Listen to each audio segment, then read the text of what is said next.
ऑब्स्टॅकल्सची सुरुवात घरूनच होते. कारण घरी जेव्हा सांगितलं की मी कचरा उचलायला सुरू केलंय तेव्हा खूप मोठा विरोध होता घरून. कारण बाबा मंदिरात पुजारी आहेत, आई प्रायमरी स्कूलला शिक्षिका आहे. हे काय घाणेरडं काम करतो, मंदिराचे पुजारी होता आपण, ही जी एक माइंडसेट आहे घरी. तर अशा विचारधारेतून निघाल्यानंतर त्यांना या गोष्टी पटणाऱ्या नव्हत्याच.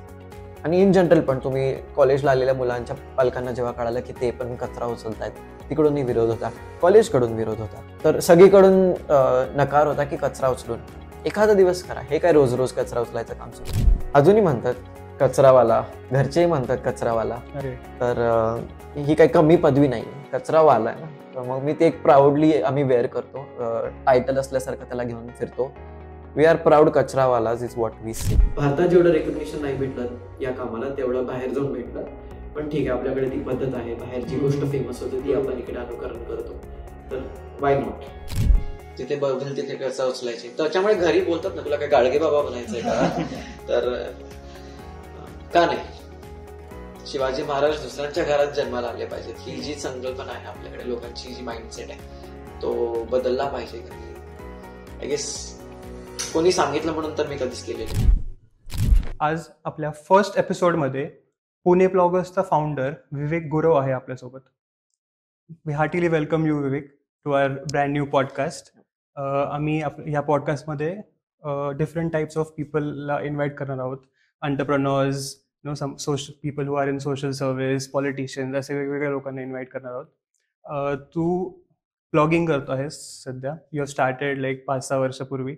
मला एक इंटरेस्टिंग गोष्ट सांगायची तुला. First of all, before we begin with our podcast, you were the first person, तू असा फर्स्ट पर्सन होता ज्याचा मी इंटरव्ह्यू घेतला होता जो प्रिंटमध्ये आला होता.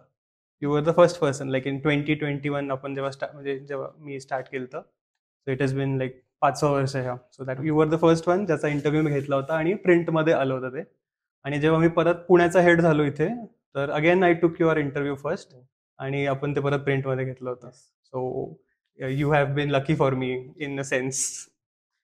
Glad to be your first guest on the podcast also. ज्या पद्धतीने आम्ही काम पण करतो, आय गेस असं रिकग्निशन मिळणं महत्वाचं असतंच. कारण काम करत राहणं ही एक गोष्ट आहेच, पण जेव्हा आम्हाला या कामाबद्दल बोलायला मिळतं, लोकांपर्यंत पोहोचता येतं, हे माध्यम आहे आमचं. त्यामुळे we are grateful that we get to be a part of this and it's an honor to be the first guest here. Thank you. First of all, Vivek, मला माहिती आहे प्लॉगिंग म्हणजे काय, but most of our guest might not know what plogging is. तू सगळ्यांना सांगशील की plogging म्हणजे नक्की काय?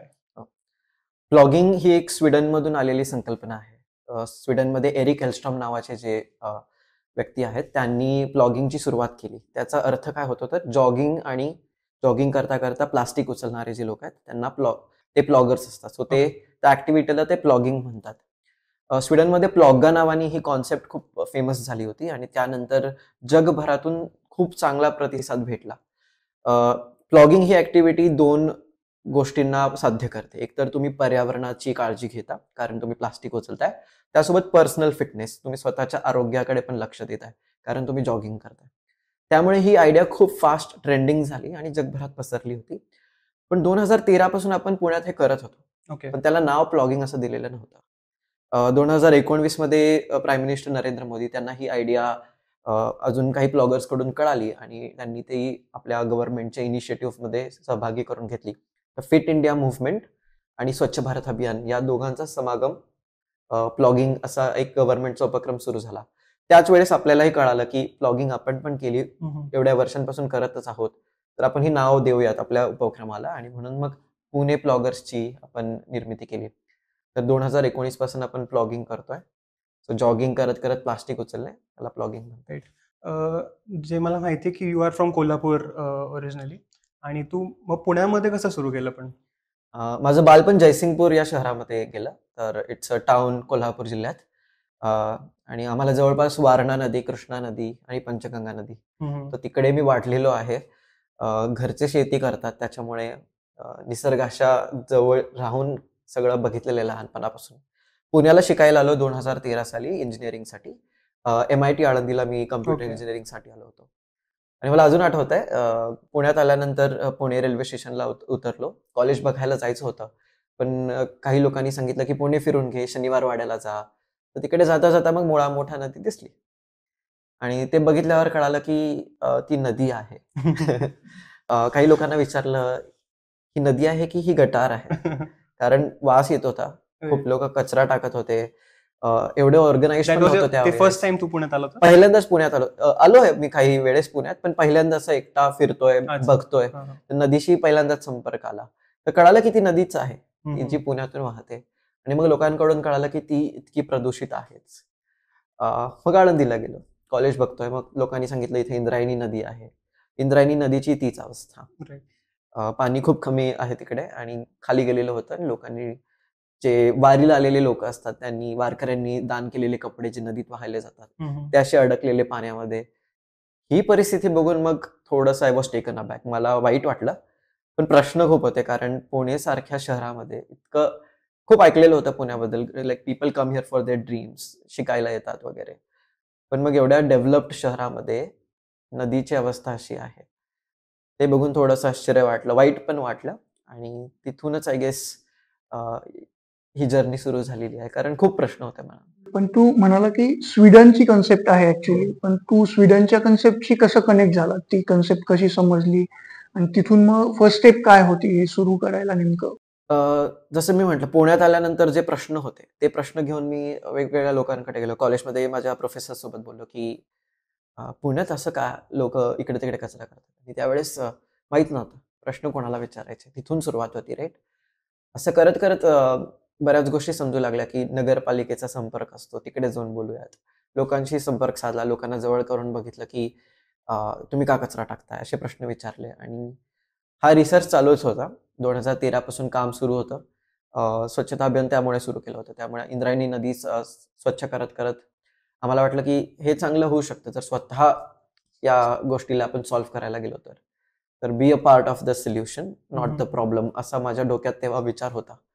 आणि 4 वर्ष ते काम केलं छान. 400हून जास्त कॉलेजचे स्टुडंट्स आमच्या त्या ग्रुपमध्ये होते. तेव्हा आम्ही व्हिजनरी फायटर्स नावाने काम करायचो. कॉलेजमधला एक छोटा ग्रुप जो रोज कॉलेज सुटल्यानंतर संध्याकाळी जाऊन इंद्रायणी नदीच्या काठी कचरा उचलतोय. खूप लोकांना माहीत होतं. असं करत करत मग सोशल वर्क जे म्हणू शकतो आपण, त्याबद्दल प्रेम निर्माण झालं. आणि 2019ला जेव्हा प्लॉगिंगची संकल्पना खूपच फेमस झाली इंडियामध्ये, त्याआधी आम्ही प्लॉगिंगबद्दल आम्हाला कळालं होतं, कारण स्वीडन एम्बसी सोबत आमचं काम सुरू होतं. जेव्हा आम्ही हे स्वच्छता उपक्रम करायचो, स्वीडन एम्बसीच्या कॉन्टॅक्टमध्ये होतो आणि प्लॉगिंगबद्दल तिथे वाचलं आणि कळालं की ही आयडिया फेमस होतीये. युथ ॲडव्होकेट जे असतात, जे वेगवेगळ्या कंट्रीजला रिप्रेझेंट करतात, त्या युथ ॲडव्होकेट्समध्ये मी एक ग्लोबल युथ अँबॅसेडर होतो. आणि तिथून मग अशा आयडियाज यायच्या, वेगवेगळे ब्लॉग्स यायचे. त्यामुळे ग्लोबल कॉन्टॅक्ट, ग्लोबल आयडियाजला त्यांची ओळख करून घेणं आणि ते आपल्या देशात कसं इम्प्लिमेंट करू शकतो यावर काम चालू असतंच. सस्टेनेबल डेव्हलपमेंट गोल्स असतील, शाश्वत विकास जो आपण म्हणतो, तर हे काम बरंच चालू होतं. SDG 4 जे क्वालिटी एज्युकेशन असतं, त्यामध्ये आपण स्लम्सला मुलांना शिकवायला जायचो, वेगवेगळ्या अनाथाश्रमांमध्ये जायचो, हेल्थ आणि सॅनिटेशनसाठी काम करायचो. सो ठाकरवाडी म्हणून एक आळंदीजवळ एक वस्ती आहे, तिथे आपण पब्लिक टॉयलेट्स जे गव्हर्नमेंट अप्रूव्ड असतात ते सँक्शन करून घेऊन त्या लोकांना टॉयलेट्स बनवून दिले, त्या लोकांना पाण्याची उपलब्धी करून दिली. तिथल्या आदिवासी शाळेमध्ये जाऊन कॉम्प्युटर लॅब्स बनवले. हे काम सुरूच होतं. पण एक काहीतरी मनाला चटक लागून जाते ना, की स्वच्छता अभियान करण्याची खूप गरज आहे. बरेच कामं चालू आहेत, पण स्वच्छता अभियान करायला लोक तयार नव्हते. स्वच्छ भारत अभियान म्हणून जे 1 दिवसाचे स्वच्छता उपक्रम होतात, ते एका बाजूला, आणि कन्सिस्टंटली एखाद्या स्पॉटला घेऊन ते फिक्स करत राहणं, ते एक दुसऱ्या बाजूला. तर तसे ग्रुप्स पुण्यामध्ये आम्हाला सापडत नव्हते. आणि मग मी म्हटलं, एक सिटी ओन्ड इनिशिएटिव्हची गरज आहे, जे या शहराची ओळख बनू शकेल. आणि मी पुणेकर नाही, तर मी पुण्यात राहिलेलो किती 5-7 वर्ष. पण म्हटलं पुण्याच्या नावाने काहीतरी सुरू करूयात, जेणेकरून पुणेकर ह्यात सहभागी होतील. यामुळे मग पुणे प्लॉगर्स असं एक अशा या आयडीची निर्मिती झाली. आणि ग्लोबल एक्सपोजर असल्यामुळे आणि लोकल ऍक्शन घेण्याची जी गरज वाटली, त्यामुळे एक असे ग्लोबल आयडिया आणि लोकल ऍक्शन ह्याचा ग्लोकल इनिशिएटिव्ह म्हणून आम्ही पुणे प्लॉगर्सची सुरुवात केली. जेव्हा तू पुण्यामध्ये स्टार्ट केलं, लाईक यू सेड की तू पहिलं इंद्रायणी नदीपासून स्टार्ट केलं, then you move on to the city. तुला या पूर्ण जर्नीमध्ये ऑब्स्टेकल्स काय आले? लोकांनी तुला तुझ्या कसं रिॲक्ट केले? लोक what are obstacles you face? ऑब्स्टॅकल्सची सुरुवात घरूनच होते. हम्म. कारण घरी जेव्हा सांगितलं की मी कचरा उचलायला सुरू केलंय, तेव्हा खूप मोठा विरोध होता घरून. कारण बाबा मंदिरात पुजारी आहेत, आई प्रायमरी स्कूलला शिक्षिका आहे. तर हे काय घाणेरडं काम करतोयस? मंदिराचे पुजारी होता आपण, ही जी एक माइंडसेट आहे घरी. तर अशा विचारधारेतून निघाल्यानंतर त्यांना या गोष्टी पटणाऱ्या नव्हत्याच. आणि इन जनरल पण तुम्ही कॉलेजला आलेल्या मुलांच्या पालकांना जेव्हा कळालं की ते पण कचरा उचलतायत, तिकडूनही विरोध होता, कॉलेजकडून विरोध होता. तर सगळीकडून नकार होता की कचरा उचलू नका, एखादा दिवस करा, हे काय रोज रोज कचरा उचलायचं काम सुरू केलं. सो तो रेजिस्टन्स होताच. त्यानंतर सिस्टमच्या अगेन्स्ट जाऊन तुम्ही करताय. जोपर्यंत तुम्ही स्वच्छता अभियान एक इव्हेंट म्हणून करताय, तोपर्यंत सिस्टम तुम्हाला सोबत देऊ शकते. नगरपालिका असेल, महानगरपालिका असेल. पण एक रुटीन तुम्ही जेव्हा सेटअप करताय, तेव्हा सिस्टीमचे लिमिटेशन्स कळून येतात. त्यांच्याकडून न होत असलेलं काम हे लोकांसमोर येत आहे. So it was our form of protest. आमचा विरोध काय आहे सिस्टमला, तर हा तुम्ही स्वच्छता अभियानच्या नावाखाली जो आम्ही कचरा उचलतोय, हा रोजच तिथे पडतोय. म्हणजे महानगरपालिका असेल, नगरपालिकाचे जे लोक आहेत ते काम करतायत की नाही करत, मग डस्टबिन्स आहेत की नाही आहेत, हे प्रश्न वरती यायला सुरू होतात. त्यामुळे सिस्टमकडून हे खूप रेजिस्टन्स होता.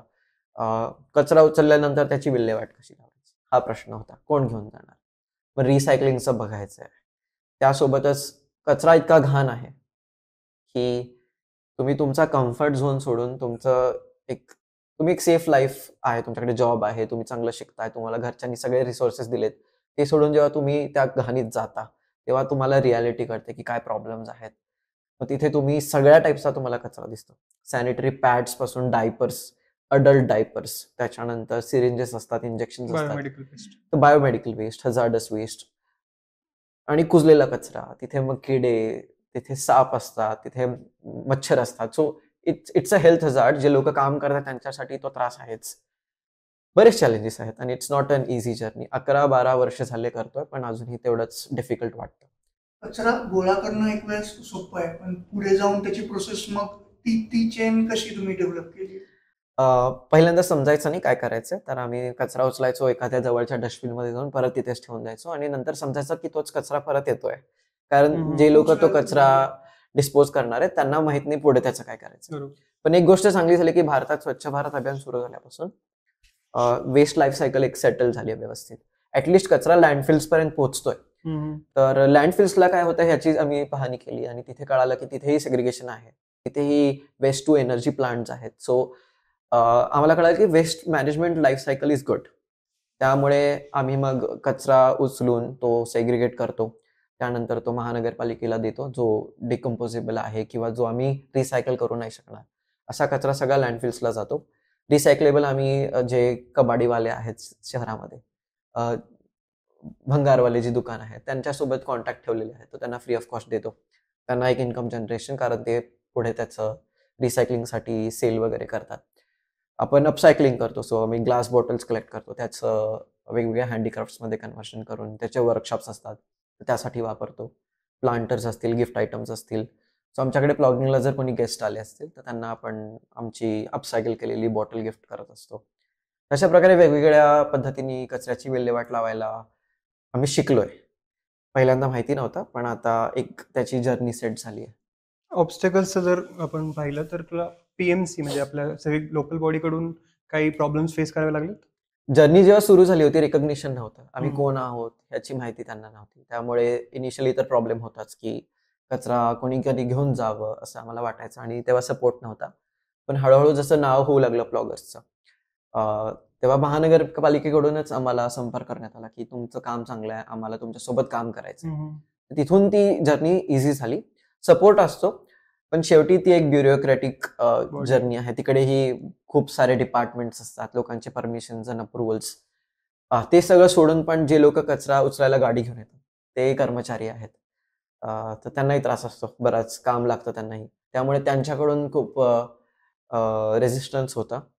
एक वेळ अशी आली होती जेव्हा ते बोलले की हे काय तुम्ही करताय, टाइमपास करताय का, कशाला सुट्टीच्या दिवशी आम्हाला कामं वाढवताय, असेही कमेंट झाले होते. तर हे महानगरपालिकेपर्यंत आम्ही पोहोचलेत वेळच्या वेळेस आणि कमिशनर साहेबांपासून ते कर्मचाऱ्यांपर्यंत सगळ्यांनी ब्लॉगर्सची माफी देखील मागितलेली आहे. कारण हे काम आपण त्यांना सपोर्ट करण्यासाठी करतोय. आम्ही कधीच महानगरपालिकेला कुठल्याही कॅम्पेनमध्ये विरोध नाही केलेला आहे. कारण शेवटी हे काम त्यांचं आहे आणि आम्ही त्यांचे एक एक्सटेन्शन आहोत. बेसिकली त्यांना सपोर्ट करण्यासाठी करतोय. त्याच्यामुळे आता हातात हात घेऊन काम करणंच गरजेचं आहे असं त्यांनाही जाणवलेलं आहे आणि आम्हालाही वाटतं पहिल्यापासून. आपण जेव्हा लास्ट टाइम बोलत होतो तू मला म्हटलं होतंस की मला खूप असं हिनवले लोकांनी, कचरावाला, कबाडीवाला असं म्हणून. अजूनही म्हणतात कचरावाला, घरचेही म्हणतात कचरावाला. अरे तर ठीक आहे ना, कचरावाला ही काही कमी पदवी नाहीये, कचरावाला आहे ना. तर मग मी ते एक प्राऊडली आम्ही वेअर करतो, टायटल असल्यासारखं त्याला घेऊन फिरतो. वी आर प्राऊड कचरावालाज is what we say. This year where I differ की म्हणजे आपण कचरावाला म्हणतो पण ऍक्च्युली तो सफाईवाला असतो. Exactly. कचरावाला तर नसतो. आणि तोच माइंडसेट आपल्याला बदलायचा आहे ना. शेवटी काय आहे की लोकांना वाटतं कचरा ही घाण गोष्ट आहे. नाही, मुळात आपल्याकडे सवय काय आहे की जिथं लिहिलेलं आहे इथे कचरा टाकू नये, का कोणास ठाऊक तिथेच कचरा दिसतो आपल्याला कायम. तर ही ही प्रोसेस आहे समजा. पण याच्या पलीकडे जाऊन कुठं असं वाटलं का तुम्हाला की आपण या माइंडसेट वरती पण काम करणं गरजेचं आहे? आज तुम्ही कचरा घेऊन जाल, तो त्याची विल्हेवाटही लावाल, उद्याही तो कचरा येईल तरी तुम्ही घेऊन जाल, पण बॅकअप द माइंड याच्यावरती पण काम करणं गरजेचं आहे, का तर उद्या तिथे कचरा पडूच नये यासाठी. राईट. हा एक सगळ्यात मोठा प्रश्न आम्हाला विचारला जातो की ब्लॉगर्सला सपोर्ट मिळत नाही कधी कधी, कुठेच सपोर्ट मिळत नाही का? तर ही अशी ऍक्टिव्हिटी आहे जी तुम्ही क्लुलेसली करताय. तुम्हाला माहित नाही की उद्या तिथं कचरा येणार की नाही येणार, पण येतोच तो कचरा. मग तुम्ही का साफ करता? मग तुम्ही रूट कॉजवर का काम करा? किंवा तुम्ही एक सोल्युशन काढा. तुम्ही इंजिनियर्स आहात, तर तुमच्याकडे स्मार्ट ब्रेन्स आहेत. फाइंड अ सोल्युशन, टेक्नॉलॉजी शोधून काढा, काहीतरी इनोव्हेशन करा. पण लोकांना ही गोष्ट समजण्याची गरज आहे की पुण्यासारख्या शहरात इट्स अ मुव्हिंग पॉप्युलेशन. रोज हजारो लोक नवीन येतात शहरामध्ये. जे लोक कचरा करतायत ते कोण आहेत याचा शोध घेण्यापेक्षा ते कचरा का करतात याचा आम्ही शोध घ्यायचा प्रयत्न केला आणि कळालं की इट्स कन्व्हिनियन्स. लोकांना सोपं काय वाटतं ते लोक करतील. ज्या लोकांकडे जॉब्स नाही आहे, ज्या लोकांकडे खायला प्यायला एक वेळचा पैसा नाही आहे, ज्या लोकांकडे स्ट्रगल्स एवढे आहेत, ते लोक ह्या सगळ्या गोष्टींचा कधी विचार करतात. आणि आपली मोस्ट ऑफ द पॉप्युलेशन तशी आहे. ते सोडल्यानंतर जे शिक्षित पॉप्युलेशन आहे, ज्यांच्याकडे जॉब्स आहेत, ते लोक आपल्या लाईफमध्ये खुश आहेत. So they want convenience. त्यांच्याकडे सगळं सोपं झालं पाहिजे त्यांच्यासाठी. Best option is to just throw it. गाडीत बसून कचरा टाकतात लोक. ते लोक पार्टी करतात, ते जिथे पार्टी करतात तिकडेच घाण सोडून जातात. सो एक डायव्हर्स पॉप्युलेशन आहे. रूट कॉज असंच इझिली त्याचा सॉल्व्ह नाही होणार आहे. वी वॉन्ट पीपल, जे लोक कचरा करतात ते जर एकदा येऊन कचरा उचलतील तरच हा प्रॉब्लेम सॉल्व्ह होऊ शकतो. आम्ही आता 1,00,000हून जास्त ब्लॉगर्स सोबत आजपर्यंत काम केलंय. त्या 1,00,000 ब्लॉगर्स कडून कधीच कचरा टाकला नाही जाणार. का? कारण एकदा कचरा उचलली की त्यांना समजतं की ही काही सोपी गोष्ट नाही आहे. कंबर वाकून खाली बसून कचरा उचलून ती बॅग उचलून जेव्हा जे एक पहिल्या दिवशी प्लॉगिंग केल्यानंतर लोकांचं अंग दुखतं आणि एक अवेअरनेस तिथे येऊन जाते. सो ते बोलतात ना की तुम्ही एखादी गोष्ट जर शिकायची असेल तर ती ट्राय पहिले करावी लागते. आणि अवेअरनेस तसाच रेज होऊ शकतो की कचऱ्यात या, कचरा उचला, कचरा करणार नाही तुम्ही. आणि तसंच आम्ही लोकांची अवेअरनेस क्रिएट करतो. मी जवळपास 2 वर्ष आधी यांच्यासोबत एक प्लॉगिंग ड्राईव्हला गेलो होतो. इट वॉज ऑन एफसी रोडवरती होती. तर like you all were like 10-15 people तुम्ही उचलत होता कचरे, बट अदर पीपल वर तुमच्याकडे बघत होते नुसते की तुम्ही काय करताय नक्की. सो लाईक माइंडसेट वरून आपण बोलतो ना की देवर लाईक असं एक्सप्रेशन त्यांचं की देवर आश्चर्यचकित झालते ते की नो एस्टॉनिश झालते एकदम की काय चाललंय ह्यांचं, का करतात ते. तो एक आउटलुक आहेच की शिक्षित चांगले व्हाईट कॉलर जॉब करणारे लोक कचरा का उचलतात. मग एकदा ते अटेन्शन मिळतं त्यांना. पण आमचा तोच मुद्दा आहे. एक IT इंजिनियर असंच नाव झालं होतं की एक टेकी आहे जो इंजिनियर आहे जो पूर्ण पुण्यात कचरा उचलतोय. ही जेव्हा गोष्ट सगळीकडे पसरते तेव्हा एक अवेअरनेस तिथेच क्रिएट होतोय की का कचरा उचलतोय. मग त्याला प्रॉब्लेम दिसला म्हणजे जी स्टोरी आहे ती शेअर करायला मिळते. आणि तेच आपल्याला पाहिजे की सॅनिटेशन वर्कर्स जे आहेत, जे सफाई कर्मचारी आहेत, त्यांनीच का करायचं. हा काय त्यांनी घेतलेला ते त्यांचं प्रोफेशन आहे, ते त्यांचा जॉब आहे, त्यांना त्याचे पैसे मिळतात. म्हणून काय आपल्याकडे लायसन्स मिळाले का आपल्याला की आपण कचरा करत जायचं. हा एक प्रश्न आहेच. आणि त्यासोबत त्यांना डिग्निटी नाही, त्यांना रिस्पेक्ट नाही. राईट. तो कुठून येणार. तर आपल्यासारखे लोक जेव्हा कचरा उचलतील तेव्हा त्यांना कळेल की हे किती डिफिकल्ट काम आहे आणि त्यांचे राईट्स पण समजतील. आता लोक येतात ब्लॉगिंगला, आम्ही ग्लोव्स घालतो, मास्क लावतो, आमच्याकडे सॅनिटायझर आहे, प्लस आपल्याकडे बाकी वेज ऑफ इन्कम आहेत. पण जे लोक हे पूर्ण प्रोफेशन म्हणून करतायत, ना त्यांना हेल्थ सिक्युरिटी आहे, ना त्यांना काही सिक्युरिटी आणि सोल्युशन्स आहेत. ते ग्लोव्स, एखादा ग्लोव्ह असतो त्यांच्याकडे, तोही फाटलेला असतो. तेच त्यांना कोण प्रोव्हाइड करताय का? त्यांच्या हेल्थसाठी कोणी त्यांना सपोर्ट करताय का? बऱ्याच गोष्टी आहेत. त्यामुळे आपल्यासारखे सगळेच लोक जिथे वेगवेगळ्या प्रोफेशन्समधून येणारे लोक आहेत, ते जेव्हा कचरा उचलतील, लोकांचं अटेन्शन ग्रॅब करतील, तेव्हा त्या विषयाबद्दल पुढे डिस्कशन होऊ शकतं. पुण्यामध्ये तुला असं रुटीनली कुठे वाटतं की तुम्ही रुटीनली तिथे ड्राईव्ह तुम्हाला करावे लागलेत, कारण की वारंवार तिथेच कचरा होतोय? पुण्यातल्या नदीपात्रात म्हणजे आज सकाळी आम्ही प्लॉगिंग करून आलोय आणि 15 ते 20 डायपर्स उचललेत आज नदीपात्रात, सॅनिटरी पॅड्स उचललेत आणि फोटो येतच माझ्याकडे. तर कुठल्याही प्रकारचा कचरा हा नदीपात्रातच सापडतो. आणि तो कचरा तर आहेच, पण लोकांनी न वापरत असलेले कपडे टाकून दिले आहेत. जे नदीपात्राच्या बाजूला मोबाईलचं कव्हर विकतात, स्क्रीन गार्ड्स विकतात, त्यांनी जे काही कचरा जनरेट झालाय तोही तिकडेच टाकून दिलेला आहे.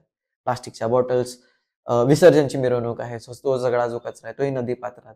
कोणी जे मुव्हिंग बिझनेसेस आहेत शहराच्या मेन एरियाजमध्ये, तो सगळा कचरा नदीपात्रात येतो. फूड स्टॉल्सचा कचरा असेल आणि तो कचरा आम्ही क्लीन करतो, परत इथे कोणीतरी येऊन टाकतो. मग पीएमसीलाही माहित आहे कोण टाकतंय, कसं करतायत. पण त्यासाठी रेग्युलेशन्स असतील किंवा जे काही त्यांचं मॉनिटरिंग आहे ते चालू असतं.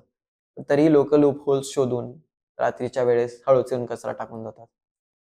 त्यामुळे नदीपात्र, पूर्ण जो नदीचा स्ट्रेच आहे तो साफ करत राहावं लागतं. त्याच्यामुळे आम्ही दर आठवड्याला तिथे असतोच.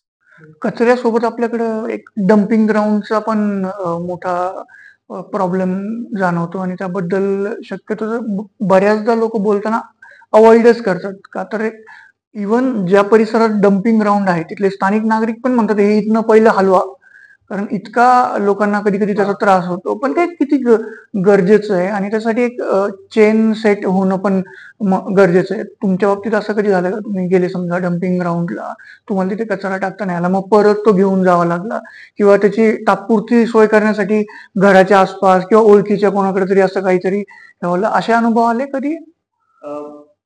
आम्हाला डम्पिंग ग्राउंडवर कधी जावं लागलं नाही, पण जे लोक डम्पिंग ग्राउंडच्या लँडफिल्सच्या बाजूला राहतात, बरेच मित्र आहेत आमचे, जे प्लॉगर्स देखील आहेत, ते खूप दुरून येतात, उंदरीकडून वगैरे. तिथे खूप मोठी लँडफिल आहे, तर त्या लोकांना त्याची दुर्गंधी सहन करावीच लागते. त्यासोबतच त्याचे जे टॉक्सिक गॅसेस असतात त्याचा हेल्थ इश्यूजवर, लोकांच्या हेल्थवर परिणाम होतोच. तर हे इश्यूज आम्हाला माहित असल्यामुळे आम्ही स्वतः कधीच डम्पिंग ग्राउंडकडे जात नाही आणि आम्ही कमीत कमी कचरा तिकडे पाठवतो. त्यामुळे आम्ही स्वतः रिसर्च केला पहिले की लँडफिल्सवर काय सुरू आहे. महानगरपालिकेच्या लँडफिल्स आहेत बेसिकली. आता तिथे काम सुरू आहे का? तिकडे खूप चांगलं काम सुरू आहे. बेसिकली तिकडे लोक प्लास्टिक उचलतायत, जे लोकांना प्लास्टिक विकून पैसा मिळतो.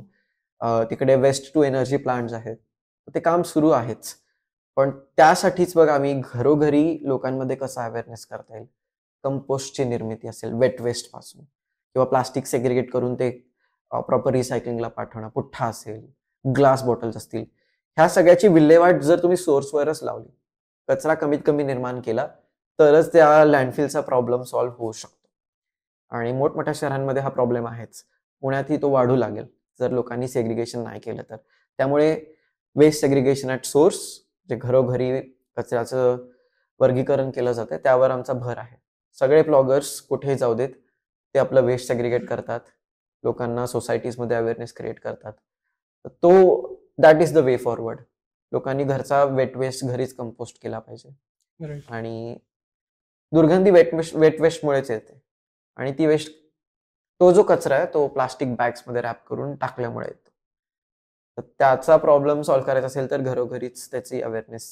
त्यामध्ये पण थोडंसं अजून की प्लास्टिक एक मोठं म्हणजे काय म्हणू शकतो आपण, अवघड जागेचं दुखणं झाल्यासारखं आहे, की त्याच्यावर सोल्युशन शोधणं तर इम्पॉसिबल आहे. पण तरी काही जण त्यात रिसायकलिंग वगैरे करतात, सॉर्टिंग करून काही अजून वेगळ्या पद्धतीने ट्राय केलं जातं. किंवा तुम्ही सॅनिटरी पॅडचं म्हणला, डायपर्सचं म्हणला, त्याचं पण जास्त किचकट प्रोसेसिंग आहे पुढची. तर मग त्याला पण टॅकल करण्यासाठी तुमचे काही प्रयत्न वगैरे सुरू आहेत आणखी अजून? हो, नक्कीच. आय गेस प्रत्येक गोष्टी जिथे प्लास्टिकचा वापर कमी करता येईल तिथे आम्ही काम करतोय. ज्या पद्धतीने लोक प्लास्टिकचे टूथब्रश वापरतात, तिकडे आपण बांबूचे टूथब्रश प्रमोट करतोय. तसे छोटे छोटे ऑल्टरनेटिव्ह जे आहेत ते आपण प्रमोट करतोच. आणि सॅनिटरी पॅड्सबद्दल आपण सस्टेनेबल पॅड्सचा प्रयोग सगळीकडे चालू केलेला आहे. आपण वस्त्यांमध्ये आता सस्टेनेबल पॅड्स जे आहेत ते वाटलेले आहेत. लोकांना सांगितलेलं आहे प्लास्टिकच्या पिशव्या वापरू नका. मग त्यामुळे आपण ऑल्टरनेटिव्ह काय तर कापडी पिशव्या दिलेल्या आहेत. अशा प्रकारे जितके सस्टेनेबल ऑल्टरनेटिव्ह आहेत प्रत्येक गोष्टीचे ते आपण सगळीकडे प्रमोट करतोच. पण त्यासोबत गोष्टींचा पुनर्वापर. एखादी गोष्ट विकत घेतली तर ती किती वेळेस आपण पुनर्वापर करू शकतो. तिचा वापर झाल्यानंतर ती फेकून द्यायची का?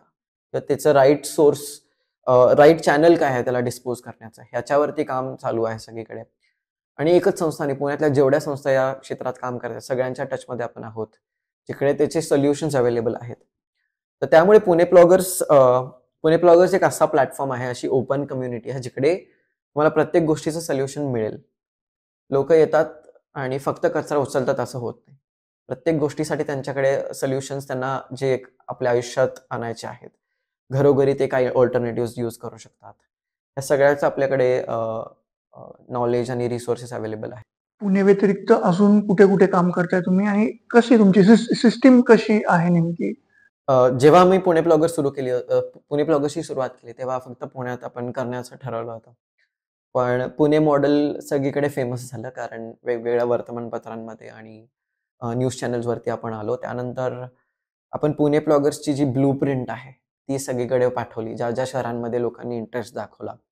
तर पुणे प्लॉगर्सचं इन्स्पिरेशन घेऊन आपण आता 30 ते 32 शहरांमध्ये कम्युनिटीज एस्टॅब्लिश झालेल्या आहेत. पण मुंबई प्लॉगर्स, चेन्नईमध्ये चेन्नई प्लॉगर्स, कोलकाता प्लॉगर्स, दिल्ली प्लॉगर्स, असे प्रत्येक सिटीचे चॅप्टर्स आपण केलेले आहेत. महाराष्ट्रात संभाजीनगर प्लॉगर्स असेल, नाशिक प्लॉगर्स असेल. तर त्यांनी प्रत्येकाने आपापला एक मुद्दा घेऊन काम सुरू केलेलं आहे. प्लॉगिंग आमचा कोर फोकस आहे, पण त्यासोबत प्रत्येक शहराची एक ओळख असते. पुण्यात आपण तसं म्हणतो सार्केझम, जे पुणेरी पाट्या आहेत. एक टोमणे मारायची जी पद्धत आहे, त्या पुणेरी पाट्यांचा वापर करून आपण पुण्यात खूप मोठं कॅम्पेन चालू केलं होतं, चॉक ऑफ शेम नावाचं. तसं प्रत्येक शहराची एक आपली ओळख आहे. मुंबईमध्ये बीच क्लीनअप्स चालतात, तर मुंबई प्लॉगर्स हे बीचला अडॉप्ट करून तिकडे समुद्रकिनारी स्वच्छता अभियान करतात. नाशिकमध्ये वेगवेगळ्या ज्या ऐतिहासिक स्थळं आहेत किंवा गोदावरीचा जो संगम आहे, नदीकाठ आहे, तिथे मोठं काम सुरू आहे. प्रत्येक शहराची जी ओळख आहे तशाप्रमाणे काम सगळीकडे सुरू आहे. राईट.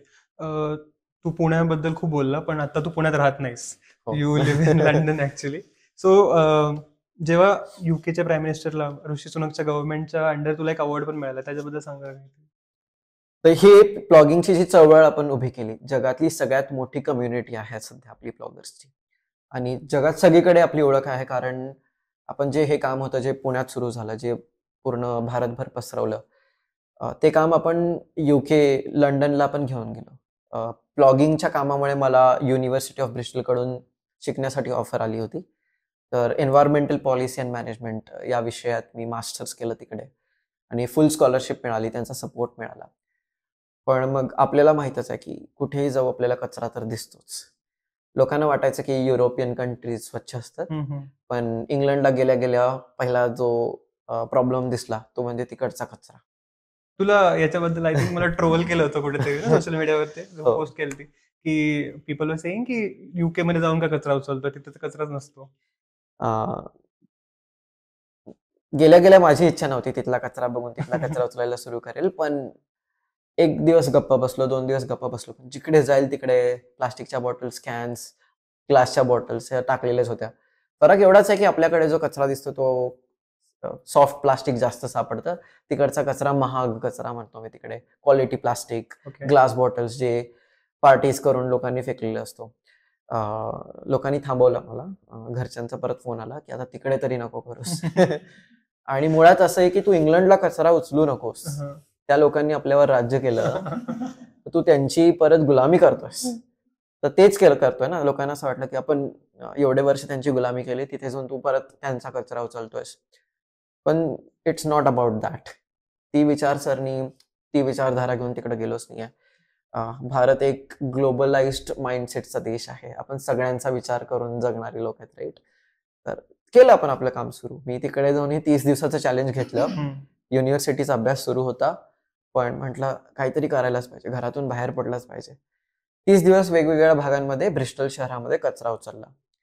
त्या लोकांना तो उपक्रम इतका आवडला की आपल्यापेक्षा जास्त त्या लोकांनी डोक्यावर घेऊन बसवलं होतं. तू इंडियामध्ये पण काम केलंस आणि युके मध्ये पण काम केलंस, तर what difference have you identified की दोन्ही कंट्रीजचा कचरा कसा वेगळा आहे आणि दोन्ही कंट्रीजचं माइंडसेट कसं वेगळं आहे? कचरा दोन्हीकडे आहे. सो पहिलं सांगणं ते होतं की मला वाटलं आता I am going to be jobless, कारण दॅट इज वन थिंग, जी गोष्ट आहे जी मी रोज करायचो, आणि इथे गेल्यानंतर मला वाटलं आता काय मला कचरा उचलायला लागणार नाही. पण कचरा होता, so I was like thank God. पण मग कचरा तिकडचा थोडासा श्रीमंत लोकांचा कचरा वाटतो बघितल्यानंतर, कारण हाय क्वालिटी प्लास्टिकचे ग्लासेस जे एकदाच वापरून टाकलेले आहेत. पार्टीज, तिकडे पार्टी कल्चर आहे. एव्हरी अदर डे तिकडे ऑलमोस्ट दररोज ऑफिस. असं सेम जसं आपण इंडियामध्ये बघतो सेम तसं असतं की वेगळं कसं like every spot is littered, कसं रूल्स बाबत पण असं आपल्याकडे बोललं जातं की फॉरेन कंट्रीज मध्ये त्यांचे रूल्स वगैरे जास्त स्ट्रिक्ट आहेत, तर थोडंसं कोणी काय म्हणतात लेन जरी क्रॉस केली तरी फाईन वगैरे बसतो ड्रायव्हिंग मध्ये. तसं किती डिफरन्स वाटला कचऱ्याबाबत? युके मध्ये कचऱ्याचे स्ट्रिक्ट फाईन्स नाहीयेत, पण तिकडे फ्लाय टिपिंगचा इश्यू आहे. तर लोक ज्यांना कचरा घरातला टाकायचा असेल, जे घरातलं आपण जसं सगळं स्वच्छ करायला काढतो आणि मग खूप कबाड भंगार निघतं घरातलं, तर ते टाकायला आपण काय करतो, कबाडीवाल्यालाच देतो. तर तिकडे तशी पेड सर्व्हिस असते, पण लोकांना पेड सर्व्हिस घ्यायची नसते, म्हणून लोक काय करतात, कुठेतरी असं शांत ठिकाणी जाऊन टाकून देतात. तर त्याला ते फ्लाय टिपिंग बोलतात. तर ते इलिगल आहे तिकडे, तर त्याला खूप फाईन्स आहेत.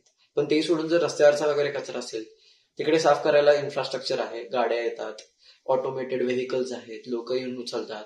तर प्रोफेशनली तिकडे खूप रिस्पेक्टेड जॉब आहे कचरा उचलणं.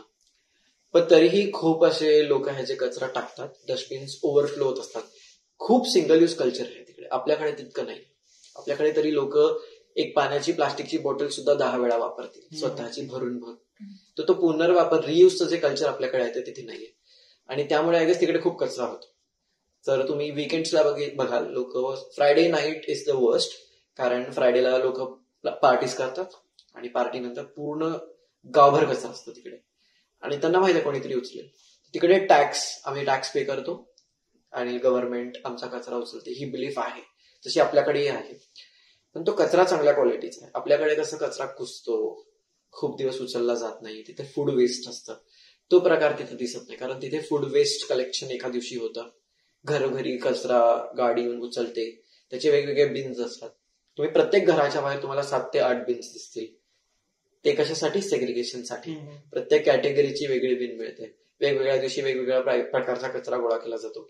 त्यामुळे कमी चान्सेस आहेत की फूड वेस्ट कोणीतरी येऊन फेकेल रस्त्यावरती. आपल्याकडे ती एक गोष्ट आहे ज्याच्यामुळे आपला कचरा घाण असतो, त्याचा वास सुटतो. आणि जे सॉफ्ट प्लास्टिक आहे ते देखील तिथे कमी दिसतं, कारण तिथे सगळं हार्ड प्लास्टिक मध्ये पॅकेजिंग असतं. सिंगल यूज आहे सगळं तिथे.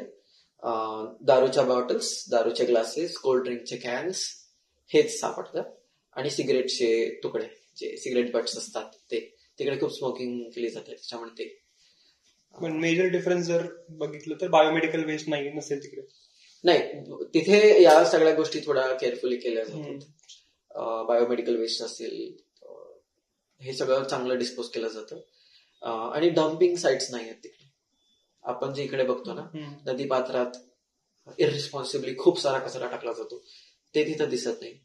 त्याच्यामुळे तिथे खऱ्या अर्थानं मला प्लॉगिंग करता येते, पळत पळत कचरा उचलणं, जे मी इंडियामध्ये करू शकत नाही. आणि तिथल्या लोकांचा सपोर्ट पण तितका भेटत असेल. माइंडसेट बद्दल बघायला गेलं तर आपल्याकडे आम्ही कशाला कचरा उचलू, दिस इज नॉट माय जॉब, किंवा ती किती घाण गोष्ट आहे, ज्या आपल्याकडे तिरस्कार केला जातो कचरा उचलण्याच्या ऍक्टला, तिकडे रिस्पेक्टफुली ते बघतात. ते असं व्हॉलंटिअरिंग ऍक्ट म्हणून बघतात. पण तिकडे त्याचे रूल्स पण आहेत. तुम्ही असंच कचरा उचलू नाही शकत. तुम्हाला तिथल्या लोकल काउन्सिलची परमिशन घ्यावी लागते. मग ते तुम्हाला हाय व्हिजिबिलिटी जॅकेट्स देणार. आता लिटर पिकिंगची जी स्टिक असते ती देणार. एक रिंग असते, त्याला तुम्ही बॅग लावणार. तुमचा आणि कचऱ्याचा शारीरिक संबंध आला नाही पाहिजे, बिलकुल संपर्क नाही आला पाहिजे. सो तुमचा फिजिकल कॉन्टॅक्ट जर होत असेल कचऱ्यासोबत तर you are not allowed to do it. तर बऱ्याच वेळेस मी ग्लव्स न घालता तिकडचा कचरा उचललाय. सो आय वॉज टोल्ड की you should stop doing this. तर बॅन पण करू शकत होते. सो ते वॉर्निंग्स देतात. इट्स इम्पॉर्टंट की तुम्ही स्वतःची काळजी घेतली पाहिजे. ग्लव्स, ग्लोव्ज आणि सॅनिटायझर याचा वापर कंपल्सरी आहे. सो बेसिकली कचरा उचलणं देखील त्यांनी एक सेट रूल्स बनवलेले आहेत त्याचे, आणि ते फॉलो केले तरच तुम्ही क्वालिफाय होऊ शकता. आपल्याकडे जसे डिक्स असलेले दिसतात, मोठे मोठे डस्टबिन्स असतात, काही कचरा खाली पडलाय, काही त्याच्या आतमध्ये गाडी ती भरून नेतीये तरी पण बराचसा कचरा शिल्लक आहे, असे चित्र दिसतात क्वचित. तिथेही डस्टबिन्स ओव्हरफ्लो होतात, पण तिथे अशी सिस्टम आहे की जर ओव्हरफ्लो झालेली डस्टबिन दिसले की पटकन कोणीतरी रिपोर्ट करतं आणि गाडी येऊन कचरा घेऊन जाते. सिस्टम क्विक आहे कारण तिकडे लोक कमी आहेत, त्यामुळे पॉप्युलेशन कमी असल्यामुळे पर्सनल अटेन्शन दिल्यासारखं तिकडे सगळं असतं. पण होतं तिकडे कचरा ओव्हरफ्लो होत असतो, तिथेही कचऱ्याच्या डस्टबिनच्या आजूबाजूला खूप कचरा पडलेला असतो. पण आपल्यासारखं नाही. आपल्या इकडे जसं आपल्याकडे प्रॉब्लेम आहे की प्लास्टिक जर फक्त असतं तर ते 1 मिनिटात गायबही झालं असतं, कारण आपल्याकडे कबाडीवाले येऊन पटकन प्लास्टिक उचलतात. पण आपल्याकडे कचरा हा वेट वेस्ट आणि फूड वेस्ट सोबत मिक्स होतो, त्यामुळे आपल्या डस्टबिन्स पण आपल्याला घाण वाटतात. डस्टबिन ही एक अशी गोष्ट आहे आपल्याकडे जिच्या जवळ जात नाही लोक, आपल्याकडे लांबून फेकण्याची पद्धत आहे. कारण वास असतो, माश्या झालेल्या असतात, तिकडे प्राणी चरत असतात, आजूबाजूला सडलेला प्रकार असतो. तिथे तिथल्या डस्टबिन स्वच्छ दिसतात, ऑटोमेटेड असतात. तुम्ही त्याच्या जवळ गेले की ते डस्टबिन तुम्हाला ग्रीट करते, वेलकम, थँक्यू फॉर युझिंग मी. तर ते जे तो मला चेंज दिसला की तिकडे ऑटोमेटेड बेस्ट बिन जर फुल झाली तर तिकडे लगेच त्यांच्या काउन्सिलला सिग्नल जातं, ते येऊन पटकन कचरा घेऊन जातात. हे जे आहे डस्टबिनला तिकडे बेस्ट बिन म्हणतात, वेस्ट बिन्स म्हणतात तिकडे. बेस्ट बिन नावाचा पण प्रकार आहे जो मी आता सांगितला, जो तुम्हाला ग्रीट करतो. तिथे तुम्ही जर कचरा टाकला तर तिकडे कोणीतरी टाळ्या वाजवण्याचा ऑडिओ वाजतो. रिवॉर्ड सिस्टम आहे, जेव्हा तुम्ही कचरा टाकता तेव्हा तुम्ही स्कॅन करू शकता तुम्ही कचरा टाकल्यानंतर, आणि त्याचे कॉइन्स तुम्हाला भेटत जातात. तर अशा पद्धतीने ते लोकांना रिवॉर्ड करतात. आणि ऑफकोर्स ते तितक्या प्रिव्हिलेज्ड स्टेटसला आहेत की ते सगळं करू शकतात. पण तेच आहे, टेक्नॉलॉजीचा वापर, IoT आणि या सगळ्या गोष्टींचा वापर करून डस्टबिन्स प्रमोट केले जातात. तिथले म्हणजे most of the population Indians, Pakistani जे राहतात, तर ते जास्ती कचरा करतात तुला वाटतं की तिथे? एक माइंडसेट आहे की पाकिस्तानी जास्त कचरा करतात. नाही, आपल्याकडचे लोक तिकडचे नियम प्रॉपरली पाळतात. त्याच्यामुळे एक गोष्ट चांगली वाटते की आपल्या देशातले लोक तिकडे जाऊन आपल्या देशाचं रिप्रेझेंटेशन चांगलं करण्याचा प्रयत्न करतात. आहेत काही लोक जे तिकडेही त्रास देतातच आहे, पण मोस्ट ऑफ द जे एज्युकेटेड पॉप्युलेशन आहे, जे शिकायला तिकडे गेलेलं आहे किंवा जॉब करायला तिकडे आलेले आहेत, ते लोक नियमांचं चांगलं पालन करतात. काही लोकांना असं वाटतं की या लोकांना आपण सपोर्ट नाही केला पाहिजे, तर हम वापिस हमारा पैसा लेने आए हैं, कोहिनूर दे दो, असं जे लोक म्हणतात ते मुद्दाम म्हणून कचरा टाकतात. माझे मित्र आहेत काही जे माझ्या समोर कचरा टाकतात आणि मला उचलू देत नाहीत, कारण त्या देशाबद्दलचा जो एक अग्रेशन आहे, जो इतिहास आपल्याला माहिती आहे. तर अशी लोक आहेत जे बदला घेण्याच्या दृष्टीने राहतात तिकडे. इतिहासावरनं एक आठवलं, म्हणजे कचऱ्याची संदर्भात आहे, साफसफाईची संदर्भात आहे, आपल्याकडे पण एक व्यक्तिमत्व होऊन गेलं संत गाडगेबाबा. यांच्याबद्दल कधी तुझ्या ऐकण्यात, वाचण्यात असं? गावाकडेच आहे मी. संत गाडगेबाबा ग्राम स्वच्छता अभियान जे सुरू होतं मागच्या गव्हर्नमेंटचं, त्यामध्ये मी खूप मोठा सहभाग घेतला होता. त्यामुळे मी आधीपासून स्वच्छता करायचो लहानपणापासून. मोठमोठे निबंध स्पर्धा आणि चित्रकला स्पर्धा व्हायच्या शाळांमध्ये, तेव्हा ते गाडगेबाबा यांच्यावरती काय चित्र काढू शकता किंवा त्यांच्याबद्दल बोला असं वगैरे विषय असायचे स्पर्धेला. त्यामुळे आधीपासून मी 9वीत होतो 2009 साली, तेव्हा मी त्यांच्याबद्दल एक चित्र काढलं होतं आणि ते स्वच्छता अभियानवरती चित्र काढलं होतं. तर आय गेस मला आधीपासून आहे या विषयाची ओढ, आणि त्यांचं नाव पहिल्यापासून माहिती आहे की किती सेल्फलेसली त्यांचं एकच काम होतं, गावगावी जाऊन ते स्वच्छताच करायचे, तिथे बघेल तिथे कचरा उचलायचे. त्याच्यामुळे घरी बोलतात ना, तुला काय गाडगे बाबा बनायचंय का? तर का नाही, शिवाजी महाराज दुसऱ्यांच्या घरात जन्माला आले पाहिजेत, ही जी संकल्पना आहे आपल्याकडे, लोकांची जी माइंडसेट आहे, तो बदलला पाहिजे. आणि आय गेस कोणी सांगितलं म्हणून तर मी कधीच केलेलं नाही. त्याच्यामुळे इट्स जस्ट तुला तुझ्या ह्या ब्लॉगिंग मध्ये सोशल मीडियाने आय थिंक खूप हेल्प केली आहे. Like it has helped you reach, get an audience as well. तुझा जेव्हा तू I guess जेव्हा डोनेशन्स वगैरे कलेक्ट करत होतास when you trying to go to UK, त्यावेळेस पण तुला सोशल मीडियाने खूप हेल्प केली. So how is social media help you in your journey? मी तर असं म्हणजे माझा एक नियमच आहे ब्लॉगिंग मध्ये की तुम्ही ब्लॉगिंग करा किंवा नाही करा, तुम्ही एकही प्लास्टिकचा कचरा उचलू नका. पण आज तुम्ही जर ब्लॉगिंग ड्राईव्हला आलाय तर ते पहिले तुम्ही सोशल मीडियावर टाका. कारण जेव्हा आम्ही ब्लॉगिंगची सुरुवात केली तेव्हा प्राईम मिनिस्टर नरेंद्र मोदींची जी मन की बातची टीम आहे त्यांनी लगेच आम्हाला रिच आउट केलं होतं आणि त्यांनी ते ट्विटरवरती मेन्शन केलं. तर उपक्रम छोटा होता जेव्हा आम्ही सुरू केला, काही 100 लोक काम करत होते, पण सोशल मीडियावरती टाकल्यामुळे त्याचा प्रचार खूप मोठ्या प्रमाणात झाला. It was viral. Pune bloggers was the most trending initiative कोविडच्या वेळेस सुद्धा, कारण आम्ही ऍक्टिव्हली काम करत होतो. आणि जोपर्यंत लोकांपर्यंत पोहोचत नाही तोपर्यंत असं काम वाढू शकत नाही. आणि अवेअरनेस असेल किंवा या विषयाबद्दल बोलायचं असेल तरी social media is the only way right now. आता आपण जेनझी जी जनरेशन आहे ते लोक फक्त सोशल मीडियावर ऍक्टिव्ह असतात. ते लोक कुठे भाषण ऐकायला जात नाहीत किंवा फिजिकली कुठे असे इव्हेंट्समध्ये सहभागी होणारे लोक नाहीत. त्यांच्यापर्यंत पोहोचावं तर लागणारच आहे. त्यामुळे social media is the magical thing that has helped अस. मला आठवतंय बांगलादेशमधून एका लहान मुलीचा मेल आला होता मला. कसं काय आला तर ती बोलली मी माझ्या गावात ब्लॉगिंग चालू केलेलं आहे आणि 8वीत असेल ती मुलगी. आणि तो मेल वाचून मला खूप आश्चर्य वाटलं. मग मी तिला विचारलं की कसं काय, तर म्हणे तुमचा एक व्हिडिओ व्हायरल झाला होता, तो आमच्या देशात आला आणि Pune bloggers is my inspiration. हे कशामुळे शक्य झालं तर सोशल मीडियामुळे. त्याचे साईड इफेक्ट्स पण आहेत, लोक ट्रोल खूप करतात, पण तितकंच त्याचा परिणाम पण आम्हाला चांगला वाटतो की we have reached far and wide because of social media. तू obviously you are settled now in UK. म्हणजे इंडियामध्ये तुझं सगळं पुणे ब्लॉगर्सचं मॅनेज कोण करतात? What is it like, how is your team now here? सगळ्यात मोठं टेन्शन होतं. मी जेव्हा लंडनला शिकायला जायचं ठरवलं तेव्हा मला वाटलं आता हे बंद पडतंय की काय, कारण 4-1 वर्ष झाली होती काम सुरू करून. 2च वर्ष झाली होती ऍक्च्युली पुणे ब्लॉगर्सला. तेव्हा 2021ला मी UK ला गेलो. तिथे गेल्यानंतर जाणवलं की आता मागचं काम बंद होतं. काही ब्लॉगर्स होते त्यांनी काम सुरू ठेवलं होतं. माझा जो को फाउंडर आहे भूषण मोरे तो पण होताच, पण त्यालाही वाटत होतं की हे काही काम आता तग धरणार नाही. पण जी मुव्हमेंट आम्ही बिल्ड केली होती त्यात सगळ्यांनाच आपण एक ओनरशिप दिली होती. हे काम एका व्यक्तीचं नाहीये, 2 लोकांचं नाहीये, हे सगळ्यांचं काम आहे. त्यामुळे ट्रेनिंग तशीच होती सगळ्यांना की जर मी आलो नाही आज तर ब्लॉगिंग ड्राईव्ह झाली पाहिजे. ती कशी होणार तर तुम्ही लिडरशिप घ्या.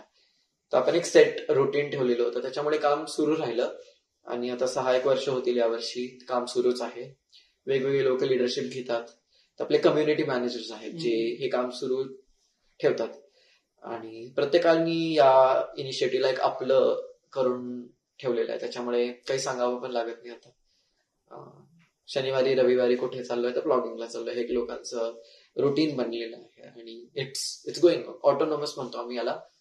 आणि त्यामुळेच हे एक एक्झाम्पल बनलेलं आहे जगभरामध्ये की फाउंडर्स आणि को फाउंडर्स शहरात नाहीयेत, कम्युनिटीचे लीडर्स शहरात नाहीयेत, तरी हे काम कसं सुरू आहे.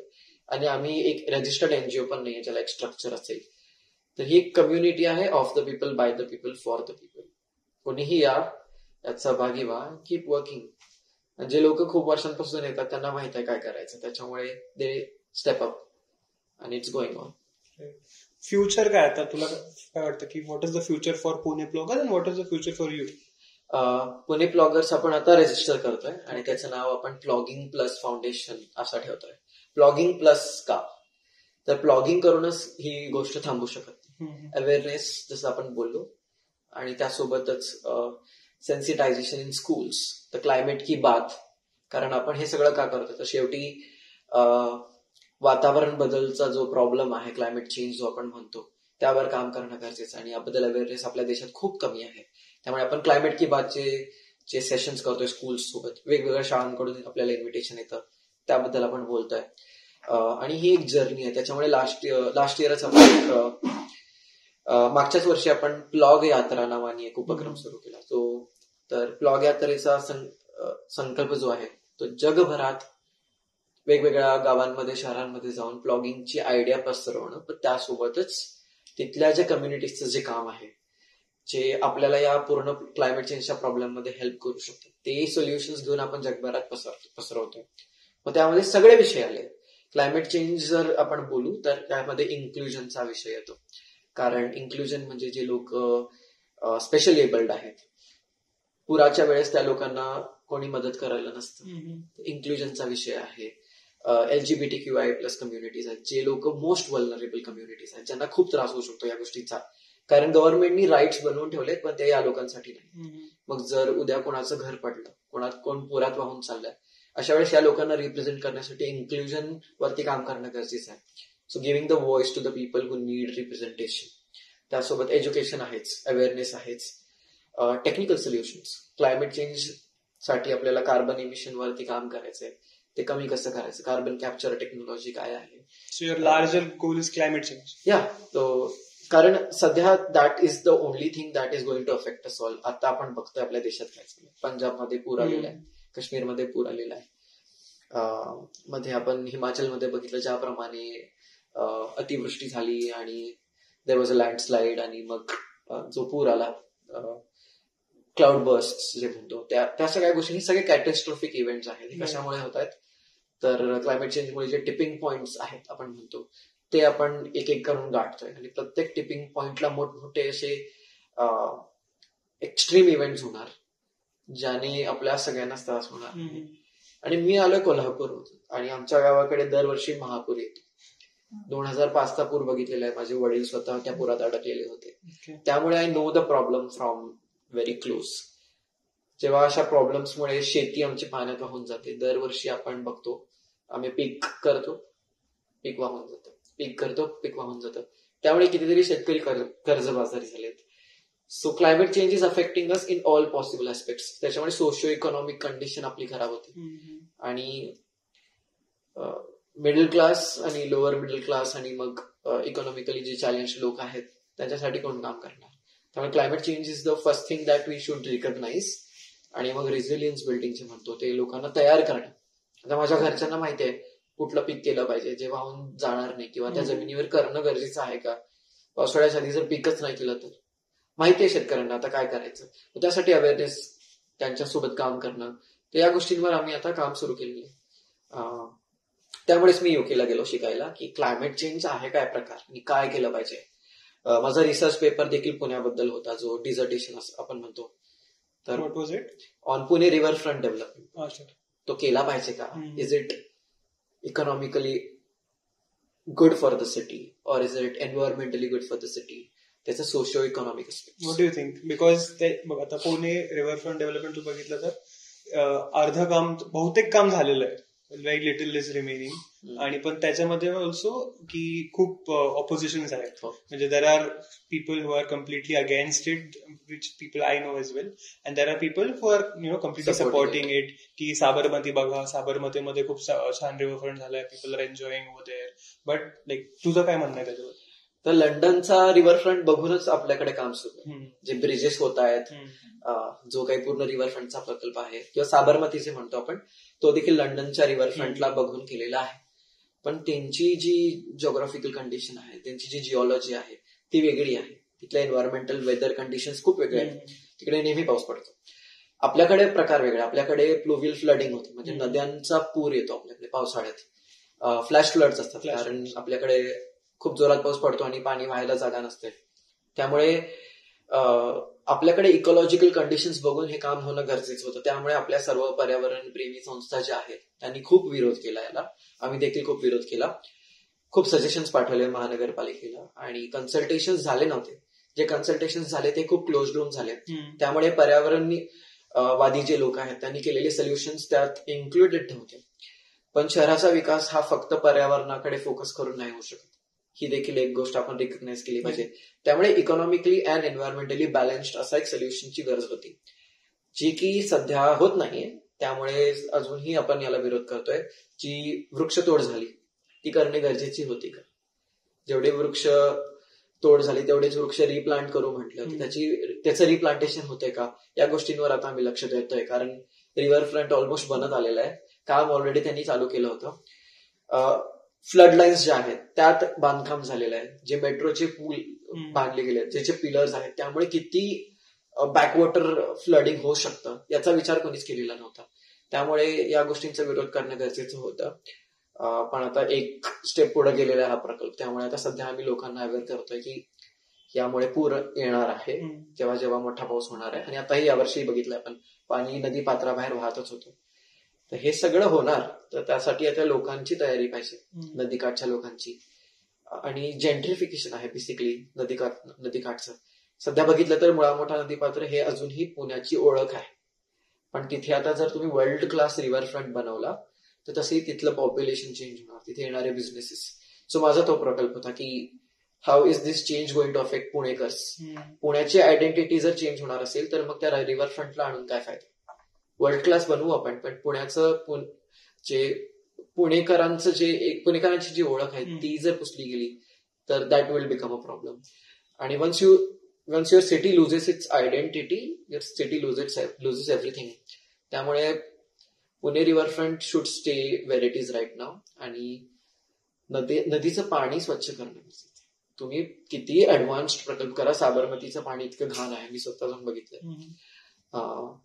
तर वॉटर क्वालिटीवर जर काम होणार असेल तरच तो प्रकल्प सक्सेसफुल होईल. आणि त्यासाठी एसटीपीज असतील, जे सिवेज ट्रीटमेंट प्लांट्स आहेत, त्याचे इन्स्टॉलेशन गरजेचं आहे.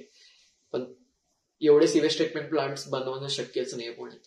त्यासाठी जेवढा प्रकल्पाला पैसा गेलाय तेवढाच पैसा त्या एसटीपीजला लागणार आहे.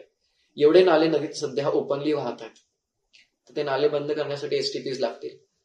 पाणी स्वच्छ तेव्हाच होऊ शकतं. खरं तर हे सगळं ऐकून असं वाटतं की ऍक्च्युअल मध्ये हा विचार एका गव्हर्नमेंटनी किंवा संस्थेने जर पूर्णपणे केला आणि त्याच्यावरती फोकस दाखवला तर बऱ्यापैकी सोल्युशन भेटू शकतात. पण आपल्याकडे असं आहे की कुठल्या पॉलिटिशियन ह्या गोष्टींवरती तितक्या स्ट्रॉंगली बोलताना दिसत नाही. एखाद दुसरं कॅम्पेन होतं आणि मग लोकही विसरून जातात आणि गव्हर्नमेंटही विसरून जातं, जसे ते स्थिती राहते. मला वाटतं नर्मदे हर हर नर्मदे काहीतरी समथिंग ते पण अभियान त्याच्याशीच कनेक्टेड आहे की खर्च भरपूर दाखवला जातो पण ऍक्च्युअल मध्ये इम्प्लिमेंटेशन मध्ये काही दिसतच नाही. हे सगळं लोकांना माहिती आहे. तुम्ही आता पुण्यात सगळीकडे जाल तुम्हाला खड्डेच खड्डे सापडतात. तर इन्फ्रास्ट्रक्चरवर इन्व्हेस्टमेंट होतीये, पैसा जातोय, पण रस्त्यांची क्वालिटी अजूनही खराबच आहे. तर या सगळ्या गोष्टी रिस्पॉन्सिबल आहेत पुण्याच्या एक इमेजला चेंज करण्यामध्ये. आणि पुण्याची जर इकॉनॉमिक डेव्हलपमेंट आपण बघत असेल तर खूप फास्ट आहे. एवढे बिझनेसेस, एवढ्या युनिव्हर्सिटी, बाहेरून येणारी लोक, पण पुणे बदलत चाललंय ना त्यामुळे. आणि ज्या पद्धतीने ते डिग्रेडेशन ऑफ एन्व्हायरमेंटल क्वालिटी होते त्यामुळे मग लोकांना इथले आजारपण, एअर क्वालिटी खराब आहे, क्राऊडेड एवढं आहे पुण्यात, एवढं पॉप्युलेशन झालंय. त्याप्रमाणे पुण्यात रिसोर्सेस आहेत का, तेवढी झाडं आहेत का, ग्रीन कव्हर जे म्हणतो ते आहे का, हे सगळं बघणं त्यांचं काम आहेच. पण ज्या पद्धतीने डेव्हलपमेंट सुरू आहे, दॅट हेल्प्स. पुण्यात मेट्रो आली, ट्रॅफिक कमी होऊ शकतं, पब्लिक ट्रान्सपोर्टचा वापर वाढलेला आहे. There are pros and cons.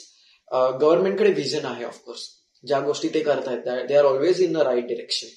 पण तिथे एका खुर्चीची गरज आहे जिकडे आमच्यासारखे पर्यावरणवादी राईट सजेशन्स देऊ शकतील. आणि गव्हर्नमेंटची क्षमता या गोष्टींना ऍक्सेप्ट करण्याची ती देखील पाहिजे.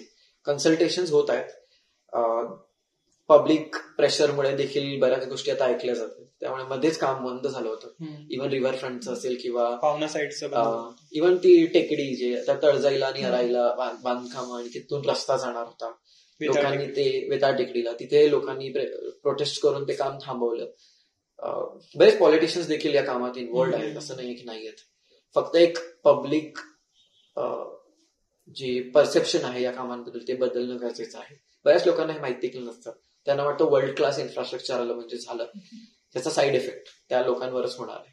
त्यामुळे लोकांना त्याबद्दल जागृत करणंही महत्वाचं आहे. पुणे प्लॉगर्सचं बोललो आपण की climate change is the ultimate goal. तुझा काय ultimate goal? What do you think? I guess Pune ploggers is currently my everything. पण हेच ग्लोबल एक्सपान्शन, कारण जसं मी म्हटलं लोकल सोल्युशन आहे पुणे प्लॉगर्स, पण it's an inspirational model for cities abroad now. त्यामुळेच लंडन प्लॉगर्सची आपण निर्मिती केली, ब्रिस्टल प्लॉगर्स आहे. तर जगातल्या सगळ्या मोठ्या मोठ्या शहरांमध्ये जाऊन मी कम्युनिटीज क्रिएट करतोय. आता मी 6 देशांमध्ये फिरलो. पोर्चुगल झालंय, जर्मनी झालंय, मागच्या वर्षी मी इजिप्तला आणि टर्कीला जाऊन आलो. तर सगळ्या देशांमध्ये जाऊन हेच तिथल्या युथ कम्युनिटी सोबत काम करणं आणि ते काय वेगळं करतायत त्याचं अनुकरण आपण किती करू शकतो, वेगवेगळ्या पद्धतीने या सगळ्या गोष्टींचा एक मेळ बसवणं गरजेचं आहे. प्रत्येक जण आपल्या पद्धतीने आपल्या बाजूला आपल्या दिशेला काम करत आहे. ह्या सगळ्या दिशा जेव्हा एकत्र येतील तेव्हाच एक शाश्वत विकास होऊ शकतो. It's what I believe in. आणि ते झालंय भारतात. जेव्हा या सगळ्या वेगवेगळ्या उपक्रमांचा एक मेलमिलाप होतोय तेव्हाच ही कम्युनिटी वाढतीये. वाटलंही नव्हतं मला, लाखो लोक आपल्यासोबत आता कचरा उचलतात. मोठमोठे मॅरेथॉन्स कचरा उचलण्यासाठी आयोजित केले जाते. तर this is a right shift in mindset. आज एक शो ऑफ पण आहे.